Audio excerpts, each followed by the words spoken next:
Perkenalkan, nama saya Rita Setiawati. Di sini saya akan menjelaskan tentang sistem reproduksi pada wanita, yaitu organ reproduksi wanita memiliki peranan yang sangat penting dalam proses reproduksi wanita, mulai dari menstruasi, konsepsi atau pembuahan, kehamilan, hingga pada saat proses persalinan.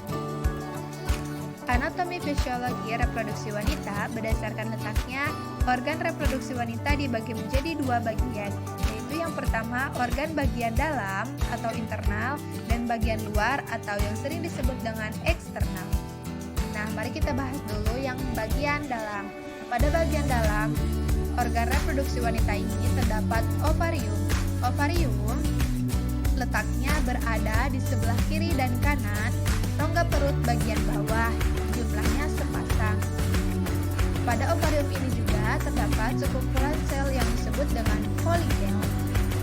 Terjadi juga proses pelepasan indung telur dari ovarium yang disebut dengan ovulasi. Sel telur akan bergerak menuju tuba falopi. Pada bagian endometrium memiliki fungsi yaitu sebagai tempat untuk menempelnya sel telur yang sudah dibuahi. Dan pada bagian rahim atau uterus merupakan tempat atau ruang untuk janin tumbuh dan berkembang, bentuknya menyerupai seperti buah pir yang bentuknya gepeng dan tersusun dari lapisan otot. Lalu pada bagian bawah terdapat mulut rahim atau serviks, di mana sebagai jalan masuk antara rahim dan vagina yang disebut dengan leher rahim. Jika kita lihat berdasarkan gambar, ada yang menunjukkan tuba falopi atau oviduct, di mana tuba falopi atau oviduct ini memiliki fungsi yaitu menghubungkan ovarium dan uterus. Berjumlah sepasang, berada di antara kanan dan kiri, memanjang ke arah samping uterus sebagai tempat terjadinya pembuahan dan persiapan hasil pembuahan sebelum menuju rahim. Lalu berikutnya pada bagian bawah terdapat vagina. Vagina ini merupakan suatu tuba berdinding tipis yang dapat melipat dan mampu merenggang secara luas karena tonjolan serviks ke bagian atas vagina.